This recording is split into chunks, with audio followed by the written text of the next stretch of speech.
আসসালামু আলাইকুম প্রিয় শিক্ষার্থী, এসি ফান্ডামেন্টালের আরও একটা অঙ্ক আমরা দেখব। এখানে একটা প্রশ্ন দেওয়া আছে। প্রশ্নে বলা আছে নিচের ওয়েবের আরএমএস কারেন্টের মান নির্ণয় করো। যদি কারেন্ট 2 ওহম রেজিস্ট্যান্সের মধ্য দিয়ে প্রবাহিত হয় তবে পাওয়ার বের করো। আমরা যদি ওয়েবটার দিকে খেয়াল করি, এখানে এইটুকু অংশ শর্টটুথ ওয়েবের অংশ এবং নিচের এই অংশটুকু এটা একটা স্কোয়ার ওয়েবের অংশ। আমরা পূর্বের ভিডিওগুলোতে দেখছি কিভাবে শর্টটুথ ওয়েবকে সমাধান করি এবং কিভাবে আমরা স্কোয়ার ওয়েবকে সমাধান করি। যারা আমাদের পূর্বের ভিডিওগুলো দেখেননি তারা আমাদের ইউটিউব চ্যানেল এবং ফেসবুক পেজে ওই ভিডিওগুলো দেখতে পারেন। যদি ওই ভিডিওগুলো না দেখে আপনি এই অঙ্কটা দেখতে চান, অনেক ক্ষেত্রেই বোঝার সমস্যা হতে পারে, তো সেই জন্য আমাদের পূর্বের ভিডিওগুলো দেখে আসতে পারেন। তো আমরা কিভাবে শর্টটুথ ওয়েব এবং স্কোয়ার ওয়েবকে সমাধান করব সেই বিষয়টাই এখানে দেখব। যদি আমরা ওয়েবটার দিকে খেয়াল করি, এখানে 0 থেকে 2 এইটুকু হচ্ছে শর্টটুথ ওয়েব এবং 2 থেকে 4 পর্যন্ত এটুকু হচ্ছে স্কোয়ার ওয়েব। তো এরপর আবার 2 থেকে 6 পর্যন্ত শর্টটুথ ওয়েবের অংশ এবং 6 থেকে 8 পর্যন্ত স্কোয়ার ওয়েবের অংশ। তো আমরা বলতে পারি যে 0 থেকে 4 পর্যন্ত হচ্ছে একটা পূর্ণ সাইকেল। আমরা জানি এই ধরনের ওয়েবে আমরা একটা পূর্ণ সাইকেল পর্যন্ত ক্যালকুলেশন করি, আরএমএস ভোল্টেজ বলি অথবা অ্যাভারেজ ভোল্টেজ যেটাই ক্যালকুলেশন করি না কেন, একটা পূর্ণ সাইকেল পর্যন্ত ক্যালকুলেশন করলেই আমাদের হয়ে যায়। তো আমরা 0 থেকে 4 পর্যন্ত বলতে পারি এটা হচ্ছে একটা পূর্ণ সাইকেল। তো আমরা বলতে পারি t = 4 সেকেন্ড, অর্থাৎ টাইম পিরিয়ড হচ্ছে 4 সেকেন্ড। এখন যদি আমরা আরএমএস কারেন্টের মান বের করতে চাই,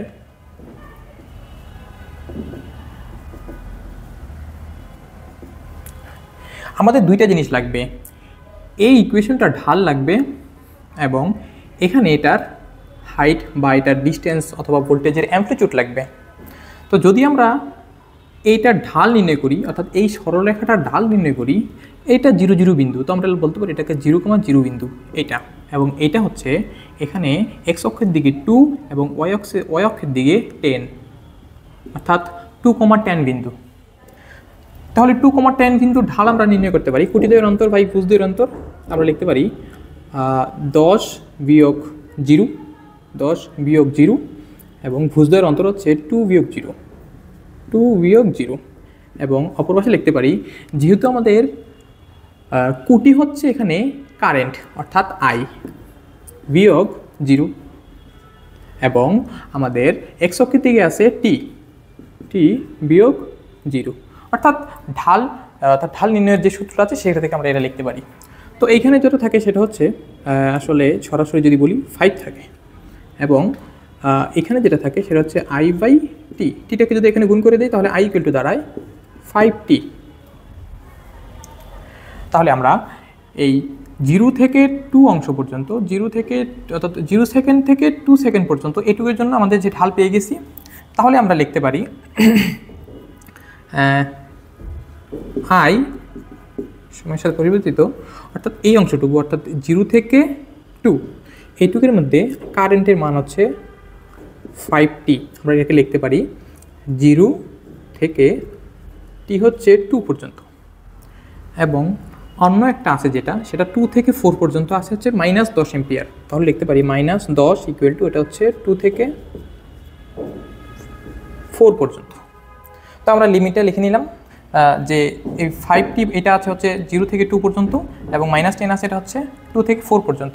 তো আমরা যদি আরএমএস ভোল্টেজের সংজ্ঞা থেকে যে শর্ত লিখতে পারি সেটা লিখতে চাই, তাহলে লিখতে পারি 1/t ইন্টিগ্রেশন করব হচ্ছে এই আইকে ইন্টিগ্রেশন করব I² dt 0 থেকে t, এটা হচ্ছে লিমিট।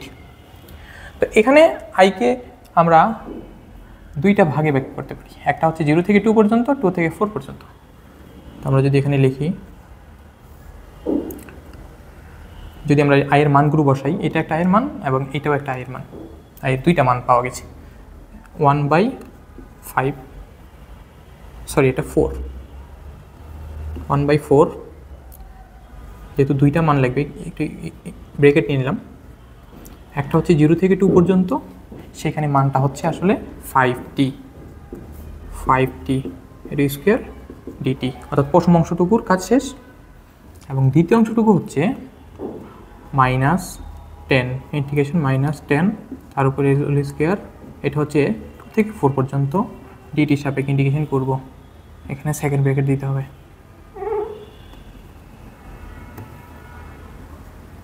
যেহেতু এখানে 1/4টা সবার সাথে গুণ আছে, সুতরাং এটাকে সেকেন্ড ব্র্যাকেটে আটকে দিতে পারি। তো যদি আমরা ইন্টিগ্রেশনের সূত্রটা আমরা জানি, ইন্টিগ্রেশন 5t, এটাকে যদি গুণ করে দিই তাহলে চলে আসে 25, 1/4, এটা আসে হচ্ছে 0 থেকে 2 পর্যন্ত 25t স্কোয়ার ডিটি প্লাস এটা হচ্ছে 100 দাঁড়ায় 2 থেকে 4 পর্যন্ত ডিটি।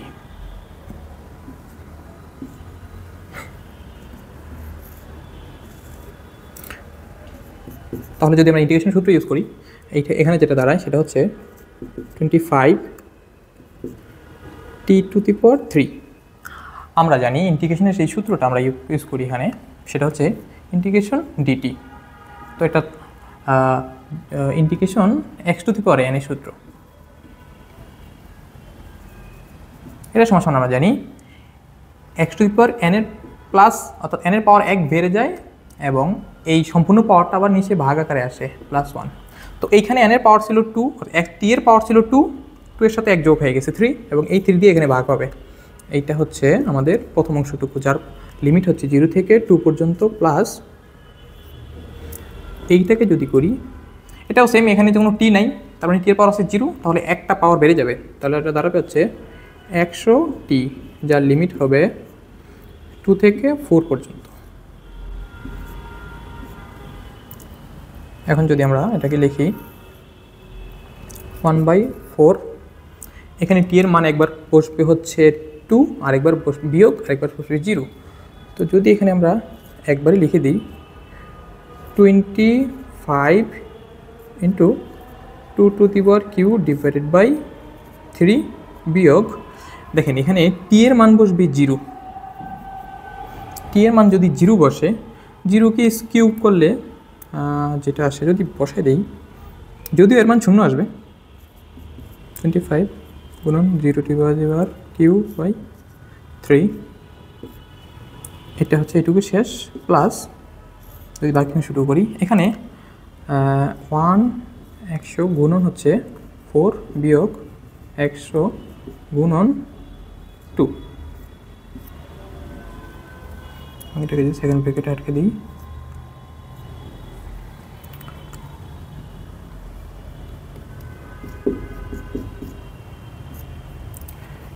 এখন যদি এটা লিখি একসাথে 1/4, তো এইটা আসলে 0 হওয়ার কারণে এটা 0 হয়ে যায়। তো এখানে যেটা থাকে সেটা হচ্ছে 25 গুণন 2⁵, যার মানে হচ্ছে 8/3 প্লাস এইটা হচ্ছে 400 বিয়োগ 200, অর্থাৎ এখানে থাকে 200। তাহলে মান যেটা আসে সেটা হচ্ছে, যদি ক্যালকুলেটর করি আমরা, 1/4 × 25 × 8 ডিভাইডেড বাই হচ্ছে 3, যার সাথে প্লাস হচ্ছে 200।